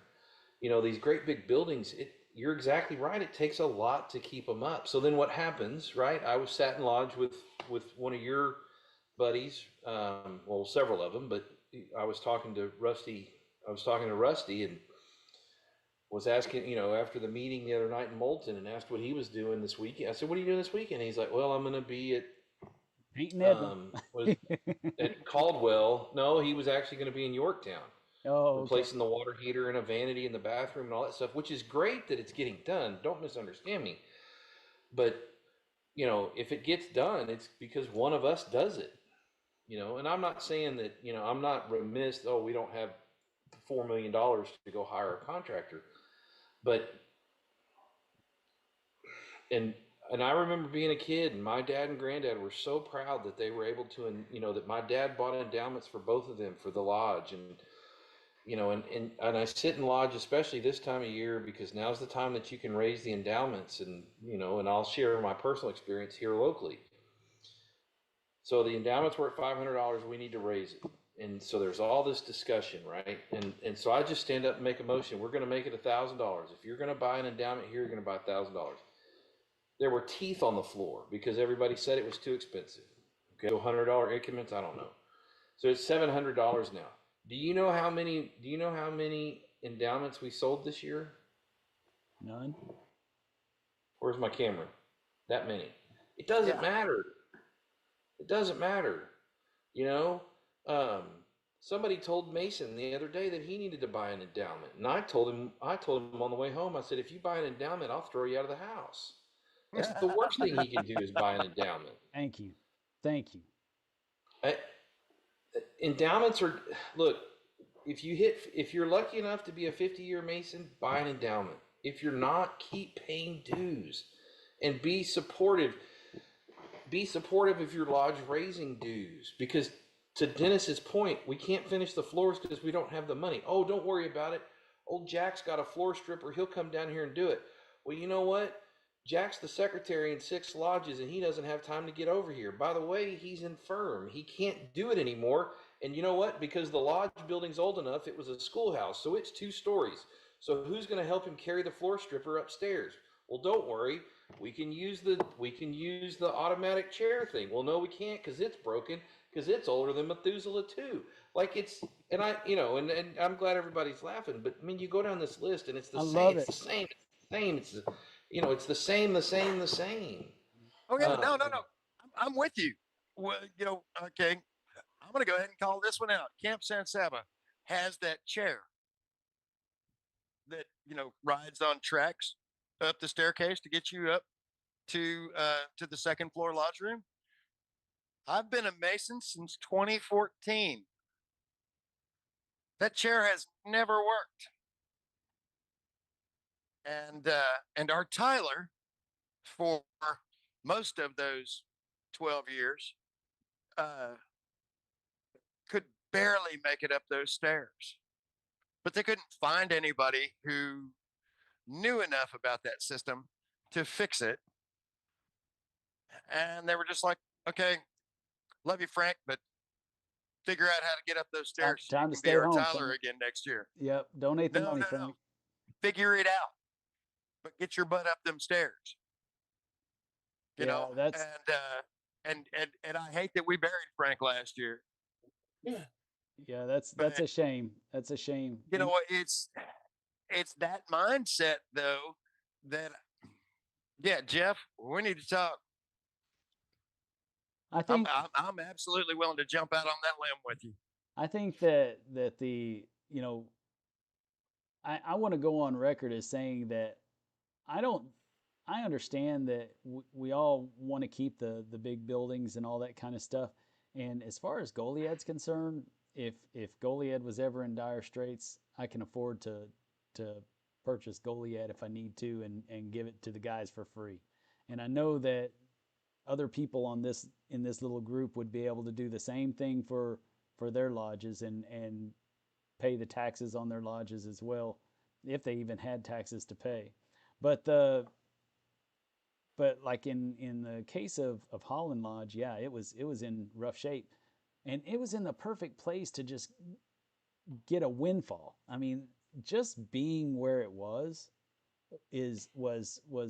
multi-million dollar, money, to where a lodge, if and this and I'm going to say this can happen with any lodge in any actual city, okay? So Corpus Christi, you have two lodges that are in two different residential areas, or one's in a commercial area and one's in a semi-commercial residential area, a combination zoning. But the but both of those lodges, now, also, we already have money there, but let's say 189. So 189, they could sell their building and they'd get at least minimum, and I'm certain it's a quarter of a million higher than that. They could get a minimum of $500,000 for the property. I know for sure, because it's on a busy street right there in front, and we have a built-in buyer that owns the property right behind us, and I guarantee you a private school that would buy it immediately if we put it up for sale. And we could take that $750,000, and is what I really estimate it. We could take that $750,000 and rent from Oso 5 nights a week or 5 nights a month if we wanted to, for the next 50 plus years, and never run out of money, and be able to help with maintenance, be able to help with anything. But we don't do it. And what's the reason why we do this? And it's all boils down to ego. Now, I can understand in our smaller towns, when we're trying to keep these mainstays together, like Goliad, it's a force of nature. We need to keep it going. Same thing with Lafayette. We need to keep those lodges around, simply for the historical factor involved. If we can, we need to keep them going. But the simple fact is that all the lodges around us, they're not supporting themselves. We're the mainstay. We're the ones. In fact, it's our membership that's running around trying to help support all these other lodges, and it's taken away from our lodge, and it's hurting us by doing that. So, I think, if I'm being completely honest, and I hate to say this, because I am a Texan and I hate Big Brother. But I think that Grand Lodge, because they gave the charter to all these lodges, I think they ought to put their foot down and say, look, if you can't maintain your lodge with a certain amount of integrity that's befitting of Freemasonry, then it's time to make decisions and figure out how you're going to get, either make it, sink or swim, fight or flight. And you either do it or you don't, and we start over. But And if you choose not to make a decision, that's a we'll decision. make it for you. That's exactly right. And I'm not that Well, guy. that's the I hate that mentality. I hate that mentality. that's But that's the resolution that I emailed Zach about a week ago. That's the resolution. Um, every time he that's the jumps on the resolution. show, all of a sudden somebody mentions his name, and he always has Yeah, that I deer heard in my the name. headlights. What was That's That just deer in the absolutely headlights crazy. look I every love it. time you come on the show. It's so funny. But yes, I would support that, and I know that it would be wildly unpopular, but I would support that resolution, because decisions have to be made. If you're not doing the things to number one, come up with a plan and be purposeful with your lodge and with your Freemasonry. If you're not willing to do that for your lodge, then you have no business being there in the first place. I don't know why you have a charter, except you can go to Chili's and have a social club. You don't need a lodge building to do that. So if you're Well, not being but because my purposeful with, grandpa was initiated in this lodge, we got to I keep this lodge going. I No, get it, it's I'm not even but Byron. I'm how not would your even Byron. grandfather feel about the way you're doing it? On it, Exactly. but honestly, Dennis, he'd probably be okay with it because it was the masonry that he probably experienced was the fellowship. And Well, and you're probably right. You're probably right. I've you heard know, that well, let's head before. on upstairs and get the business done because it became the business. The other thing that I've been doing um, is looking at um, the other thing that I've been doing is looking at the other clubs around us and what it costs to be a Mason on a yearly basis versus what it costs to be a member of something else. Not the, hey, I'm going to eat dinner. Oh, there's that old gallon glass pickle jar that I need to put some money in portion. But if I'm not endowed, this is what it costs me to be a member of this lodge. If you compare that to what it costs to be a member of the Rotary Club, I don't know why there's not more people in the lodge because it doesn't cost anything compared to what it costs to be a member of the Rotary Club. Dude, $40 a month here Yeah. in Goliad, a town of 1,800 people. It's $40 a month to be a member of the Rotary. Right. Rotary Club here is it's $160 a quarter, and that includes your 3 meals. Well, see, that $40 doesn't include your meal. Can you imagine? Can you even imagine trying to get, help me do the math, $600 a year for dues across the line? Can you imagine, Oh no, as we we all can't look at do each that. other in our Zoom cameras, could you get $600 a year in dues? Could you get that approved? One of the things too, though, Jeff, if we think about it, they've positioned it as a monthly fee or a quarterly fee versus a yearly fee, and people 100%. are more apt to sell that easily. You know, I mean, just from the sales point of view, that's an easier pill to swallow, right? Shoot, yeah, And we man, still are stuck. that rent to own, you know, Yep. plan. But It's we're Well, you know nine and if we you got nine guys look, ninety who nine a are week. like, yeah, if you look through the old ledgers, you know, if your lodge is old enough, go through the old ledgers. They paid monthly. Yeah. I mean, granted, it might have been $1 or 50 cents or a quarter, Well, but Goliad's when I became a master of Goliad, that was one of my big things. Is I grabbed the original bylaws, and I compared. I did the inflation calculator, and my jaw dropped to the floor. It was like $1,800 to become a mason. To become a master mason, it was like $1,800 to do that.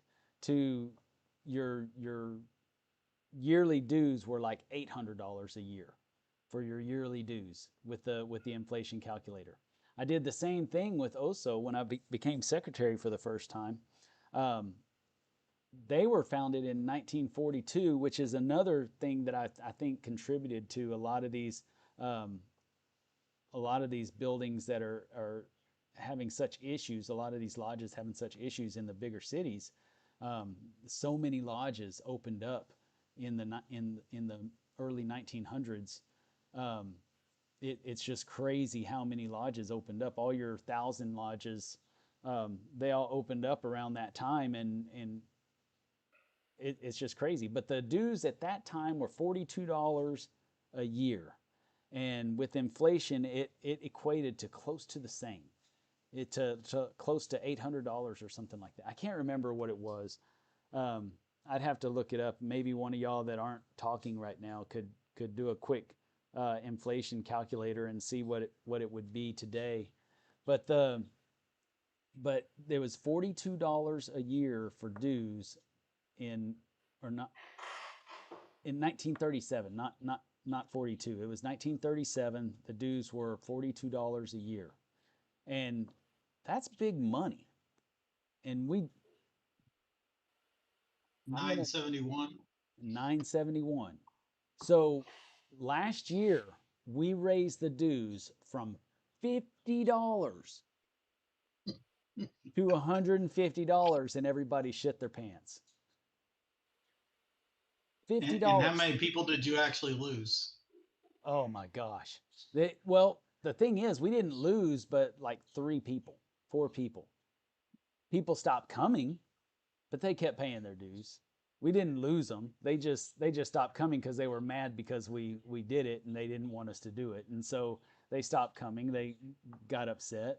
You know, we're the bad guys, but it So just hey, Getting real quick, buy-in is always the trick on that. the other funny thing is sitting in lodge where they're talking about raising dues, and usually the people that are most against it are 50-year Masons. yes, or Who endowed, don't pay dues to begin with. or endowed. So they don't even have any skin in the game. They're just saying, oh, we have plenty of money. We don't have to do that. Why are you trying to keep everybody out? And then we wanted to raise the degree fees so that we could start including a meal with the master's degree and have a nice, just a really nice setup. Have a festive board with the master's degree and all kinds of stuff.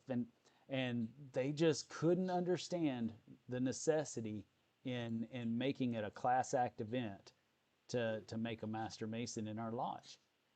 And our lodge, it has money, and so it's going to be the one that sticks around when all the rest of them fail. It's going to be the one to stick around, and that's the mentality that, oh, we have plenty of money, we don't need to do anything. And it goes back to what Jeff was saying earlier, is that was the mentality way back when, is that, you know, you had 50 plus people showing up at every meeting, and you never thought you were going to have a money problem because everybody Right. was paying dues back then before endowments were a thing. And so they never thought there was going to be a money problem. Now those people have died out, they haven't been replaced, and now there's a money problem. Is Well, it? and you say that there's plenty of money, but if your idea of plenty of money is just having $25,000 or $40,000 in the bank, I got news for you. Well, If all you of can't our replace your building out of pocket, you well, don't have any let me, money in the bank. well, I'll just put it this way: every bit of our expenses, including scholarships and all that, are paid for out of investments, out of the interest of the investments, not the principal. There's a lot As of I said, lodges that are in good shape financially like that, and they have the worst degree fees. Absolute Like worst. Yes. $35, $50. And I'm trying to tell them you're cheapening it.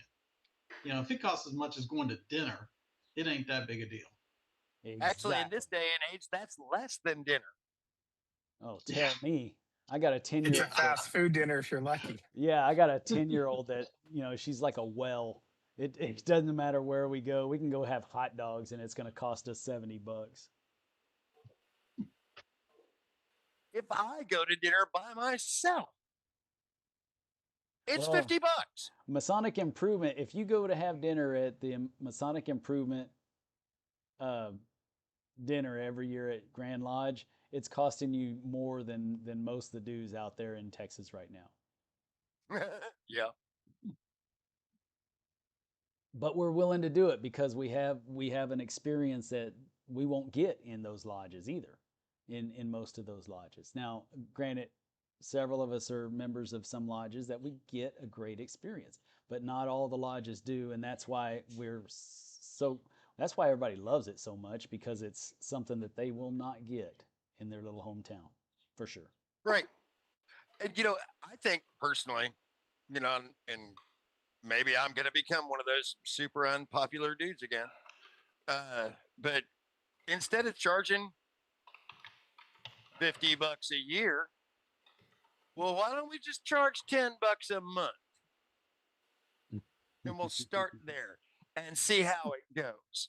Yes. I'll bet you dimes to donuts. Not only do you not lose people, you're doubling plus your money for the lodge. Well, That's but Now somebody. you're getting to that point. But Byron, then we have to figure out how to take monthly payments. Oh no, we can't do that. I was going to bring Now, I was that going up. to say, Grandview's already got it. I'll let Jeff go, and then I'm gonna follow up on that little tidbit, Daniel. I've got a response to that. Go ahead, Jeff. so as is the case with much of what we do, it was enacted, cemented, however you want to say it, um, long before the technology that we have at our fingertips now. Reasonably, I would expect all the other five of you on this call right now to have at least one, if not like me, what, like 4 or 5 streaming services that you pay for monthly, right? And on average, those are at least $20 a month.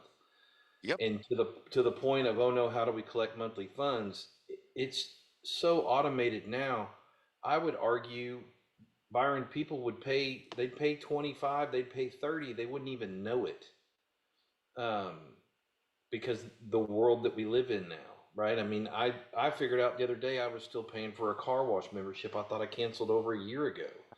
Um, that was $35 a month, and I'm thinking, you know, man, if I had given that, if you give that to the lodge, then look at the, anyway, I think this group on the phone would probably be more open to an automatic withdrawal of 35, 50 something dollars a month.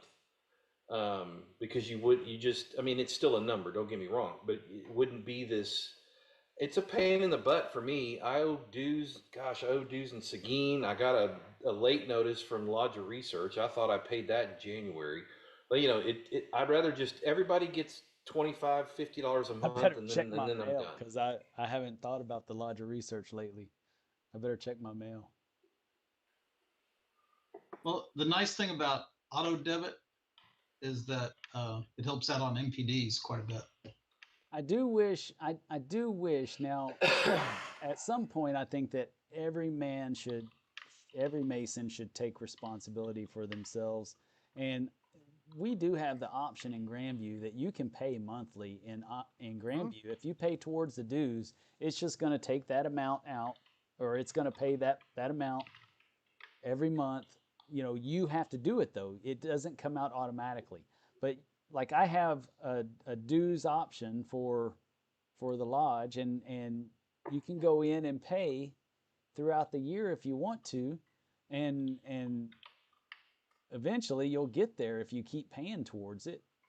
So I think that men can make that option if the lodges set that up.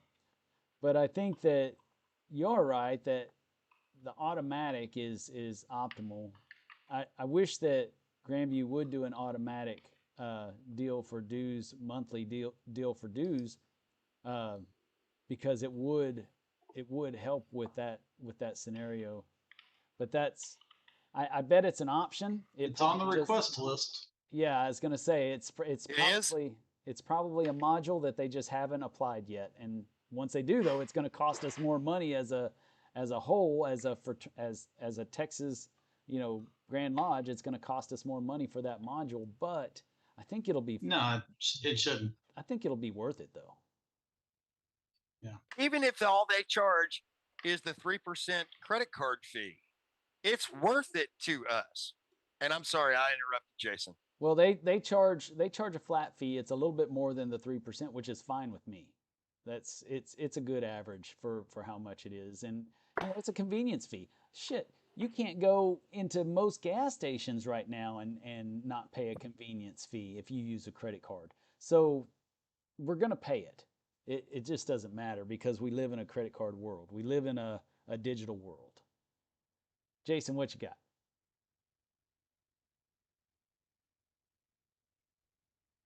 Yeah. So just to your point about the automatic payments, stuff like that. Now we haven't done that. We haven't done this with dues, but we did several years ago create what we call a builders club fund, and it was basically automatic donations through PayPal each month.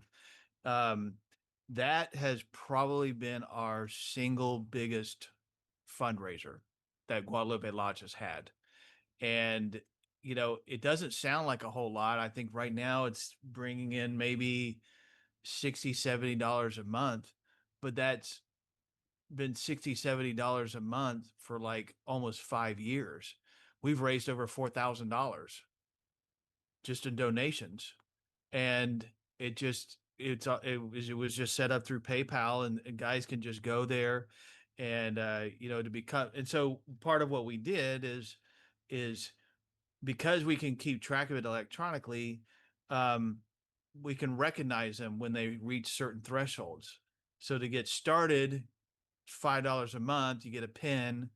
When you hit $100 in donations, you get another pin. When you hit 500,000, 2,000, and then we actually have a level at 5,000. If you hit $5,000 in cumulative donations, you get your own parking space. Hey, So it's nobody's gotten there yet, but it's going to take a few years. Slackers. Because initially when I proposed it, they're like, well, then we might run out of parking spaces. I'm like, not I at, hope don't so. think not at $5 a month. problem. I hope But so. I mean, I hope that's a problem. I mean, I think at the point of where we've raised so much money, we're running out of parking spaces. We probably can afford to build another extension on our parking lot. Anyway, the point being is that if the lodges can figure out how to do monthly online automatic payments each month,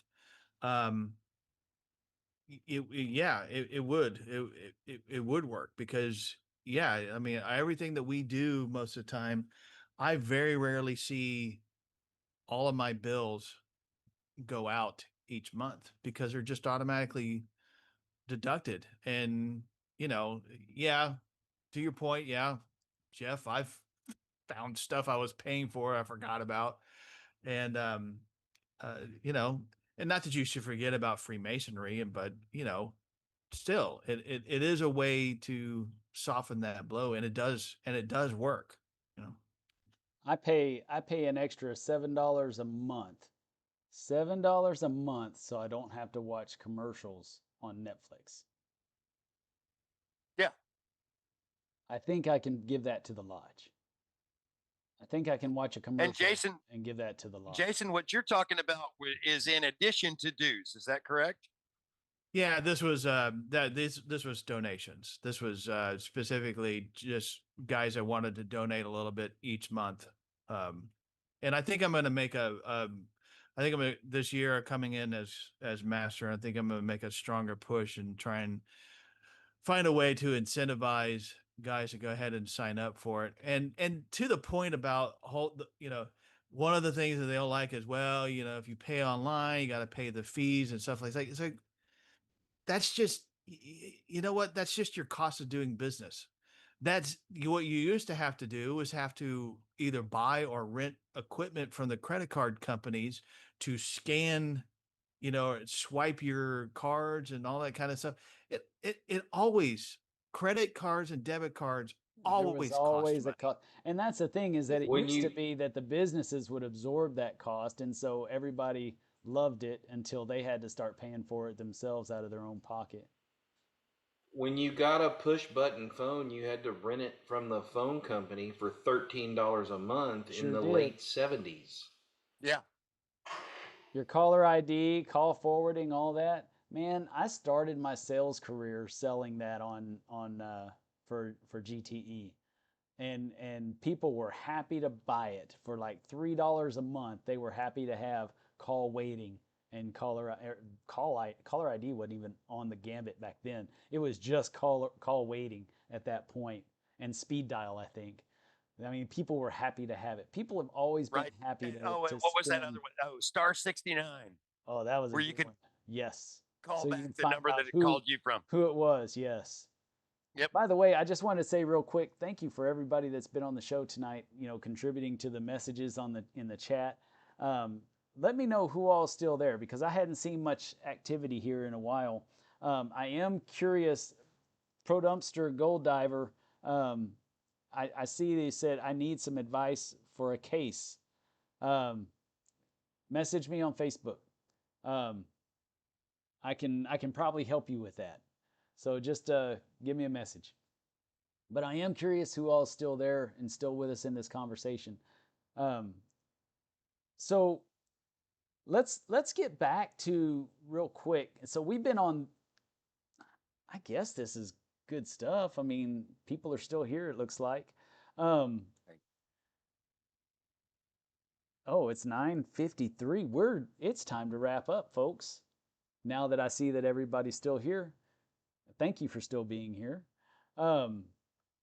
Let's go ahead and I want to take on one more quick question. Do any of you brothers have one more question that you think either your wife would be interested in asking, or someone that is a prospect for Freemasonry might have been interested in asking to to understand something about Freemasonry that they feel like is a secret or we've never talked about in front of them or what have you?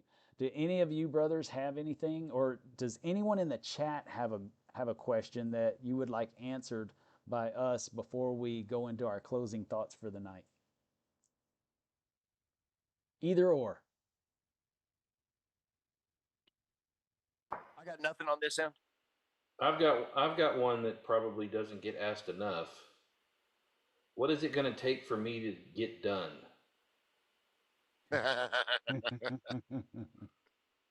Oh man, Get done. you never get done. Get done with what? Yeah, that's one. That's It never ends. that right.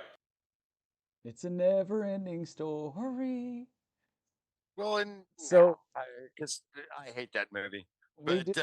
Hey! Don't you crap on my childhood. okay, I do have a question in the chat. How do we stay focused on the lodge with so many distractions in life? That is a great question. Who wants to take first stab at that? I'll take a first stab at it, Go and ahead, Byron. and y'all can all shoot me down after. How do you make the lodge a priority in your life? How do we stay focused on the lodge with so many distractions in life? You make it a priority in your life. That's how you stay focused. It doesn't walk up to you and go, "Hey, remember me, the lodge."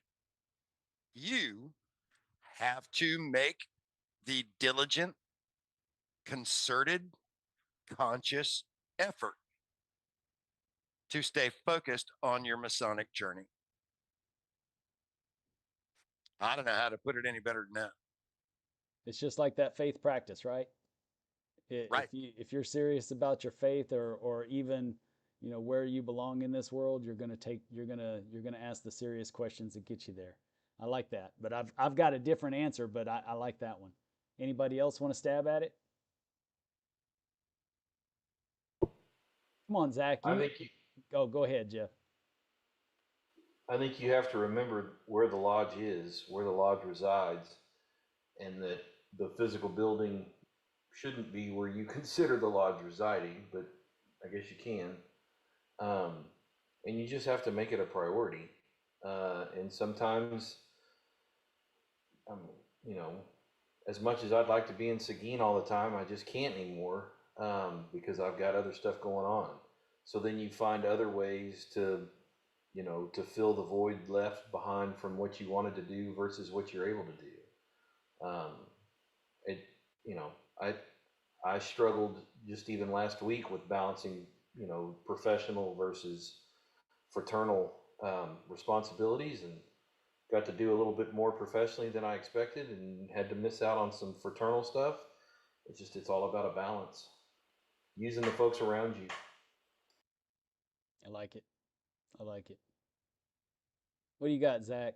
I know you got something. You got a big, big, busy lodge. So, how do you stay focused without it consuming your life and everyone around it? How does it not become the black hole? Oh man, wait a minute. How do I stay focused and how does it not? Those are all questions. That's a tough one. That's your double-edged sword right there. All right. So wherever we are in life, and this depends upon, I guess everybody's gonna have a different answer, but you're constantly learning, right? You're constantly growing. You're constantly doing stuff. Uh, your lodge is your brothers, right? If I learned something through parenting foster kids or through my work or something else that can be shared with your brothers, keep that in mind, because all kinds of learning, not just symbols, not just going through esoterica, which is a great book by the way, I point because it's right over there. One of my very you know, it doesn't have to be purely Masonic. Wherever we are, you say with all the distractions in life, we're all growing. We all have our rabbit holes that we crawl down, you know, and explore this, that, or the other. Share it with your brothers. Everything good you get, share it with your brothers. It's part of, you know, how do you stay focused on the lodge? Well, you got to share the good stuff with your lodge. There you go. That's all those kinds of things keep people interested. It's real easy to drive yourself, right? Because there's so much stuff. But you've got other people in the lodge, and if you do even like a 15-minute talk or something, you know, short, it piques people's interest. It keeps them interested. You're helping your lodge. You're staying focused on the lodge just by sharing whatever cool stuff that you've learned lately. I think that is an excellent way to put what Les Montgomery said in the chat. He said, "You get out of lodge what you put into it." That is an excellent way of saying it, Zach. Is that, you know, share whatever good comes across your plate with the lodge, because what you're doing is you're creating value for the brothers in your lodge, and if every brother is putting just a little bit of value into the lodge, man, wow, talk about a mecca of light. I mean, the lodge is composed of so many different people. I mean, just vastly different people from vastly different backgrounds. There is a world of stuff out there. You just sit there and listen to other people talk all day long. Just soak it all in. It's real easy. Yep, for sure. For sure. We need those mentors out there. And they can be younger than us too. Oh, yeah. I mean, I absolutely learn from younger than us guys. Absolutely. Different world. Yes, I have to. And I'm going to tell you though, I'll go back to what Jeff was saying also, that the lodge is if you remember where it is, then that there's that internal aspect as well. So there's the internal and the external. And externally, I think that's what the question was externally. And I think that that question can be answered in both ways. You'll keep focus in both areas doing that. What do you think, Daniel? I got one that nobody's come up with yet. What do you got, Daniel? I like the idea that Zachary brought forward of just Masonic and just education and sharing, learning, and ideas. But I really think the two of the things for me is, number one is do you have a plan? Do you have a balance in your life? You know, like, how much can I give to the lodge to begin with? You know, one of the things the current master of my lodge says is we need all types of Masons. We need the guys who show up and do the work. We need the guys who diligently pay their dues. We need the guys who write the donation checks too. We need all of them, right? We need all those different Masons. They're all there for a different reason. And at different stations of your life, you're going to be at different places. You know, and so I think for me, you know, you need a little bit of everything, but how do we engage meaningful with all of those members? At some point, you're going to be a new Mason. You're going to you're gung ho, you're excited, you're going to go do everything. And then you got the guy who's a 50-year Mason who's written us into the will, who's going to give us some money when he passes away, you know. But you know, I think there's a place for everybody, but ultimately going and finding a group of Masons like this is where I have found my Freemasonry. This is what I enjoy and what really sets it apart for me. And with that, I'm in. You know, I'm done. That's what I got. I'll even call that my final thoughts, Dennis. Thanks, Daniel. And you too can have that final thought and that feeling of inclusion by joining the inner circle. If you like it, like. If you really like it, subscribe. If you love it, join us in the inner circle. There. How do you like that, Daniel? You like that plug? Jason, I love it. I love it. I knew you would. Shameless. What do you got? What do So you shameless. got, Jason? Don't be hating. Just because this show has 50 million times more viewers than yours. No, just so that you Whatever. know, We're guys, getting there. Jason is the producer for Masonic Shelf, and if you love books, and we strongly push book time and travel time on this show. If you love books, go check out Masonic Shelf. My two mentors, and I'll even I'll even, stroke Jason's ego. He's my mentor in a lot of ways too. But my two main mentors, Chris Williams and Bradley Kohanke, it's their show, and Jason is the producer, and so it's all of their show collectively. But if you love books, and not necessarily just Masonic, but if you love books on theology, philosophy, um, Freemasonry, go over to Masonic Shelf and check them out. And of course, make sure Thank and you. like and subscribe. I love the guys, Yes. and it'll be worth your while. Thank you. I appreciate that. So go. All Go right. So so this will serve as also my closing thought. But so as far as how do you keep focus on the lodge? Well, part of it is um, doing what you can to make sure that you're receiving value from your lodge. So, in other words, if you're going to lodge and you're just sitting there and you're like, I don't know why I came out tonight. I mean, one option is, yeah, you could simply leave and not come back and hope that they improve in the future, or you can do something about it.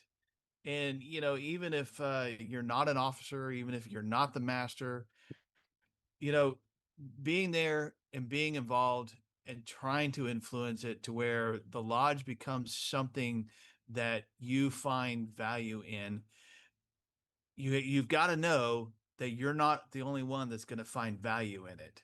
There are going to be others that maybe were sitting on the sidelines, maybe were afraid to speak up, and they were just waiting for someone to ignite that spark. And so I think that's one of the ways that you keep, Freemasonry as a focus in your life, not the entire 100% focus in your life, but an important focus in your life is to do what you can to make your lodge have value and that you're getting something out of it when you go to lodge. And so that will be my final thought. Nice. Mhm. So, all right. Well, one of the lessons that we learned early on in Freemasonry is how to manage our time. We're told very specifically how to manage our time. If you do nothing more than learn that lesson, then you will understand and know how to stay focused on the lodge with all the distractions in your life. In fact, I would go as far as to say that I would not be the Mason I am today if I had not learned how to do that. When I've always been a pretty goal oriented person, but I never really put conscious effort into my time. Besides, I was always playing catch up in life. In everything that I did, I was always playing catch up. My nickname is Dennis Lates because I'm typically a couple minutes, I'm typically a couple minutes late to everything. I mean, ask Jason. I mean, he's seen me enough that he knows. I mean, it's just given that I'm always, except for the Masonic Improvement dinner, that's the only thing I'm early for, and that's because I have to host it. But otherwise, I'm typically just coming in hot in everything I do. I, but even that is better than what I used to be. I used to be really bad.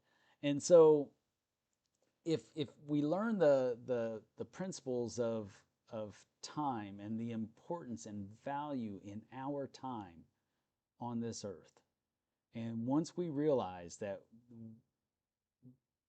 we don't know how many hours we're really going to get, so make every second count. And so if you're going to make every second count, you have to be purposeful in what you do with those seconds. So I have every day, I know exactly what I'm going to be doing in different parts of my day so that I can accomplish the goals and aspirations that I have for myself as a human being, as a Mason, and as a brother. There's different things that I contribute to as a husband, as a father. There's different things that I have to manage properly, or somebody's gonna feel the ill effects of something. It's all about balance.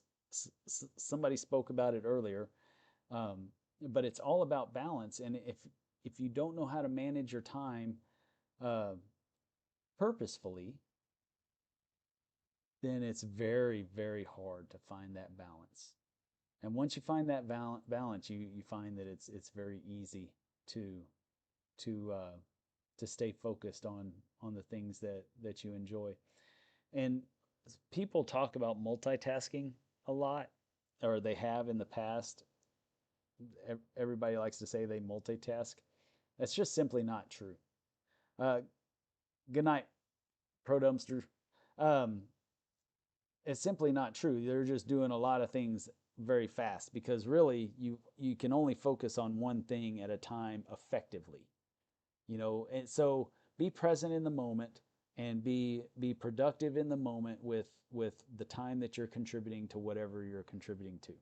It's kind of like earlier, my wife was talking to me while y'all were talking, and it was hard for me to keep up with the conversation because she was talking to me. By the way, her question to me for tonight, um, for the show, was, um, when am I going to be done so that I can go and flip the breaker because our light went out in our refrigerator. So, which she already did it, so I don't have to worry about it. She's great that way sometimes. That was her question for me, is when was I going to make time for her? So that's an important thing. Make time for your wives. But seriously, when you get better at managing your time, it's easier to keep focus on things and compartmentalize the tasks in your life to where each thing gets its due. So you can spend quality time with your brothers, you can spend quality time with your family, and you can spend quality time with well, God, number one, and then spend quality time at work and be a good employee. Spend quality time in your community. Be a good citizen. Um, I think that if we learn that one principle, then we'll know how to manage everything else pretty well.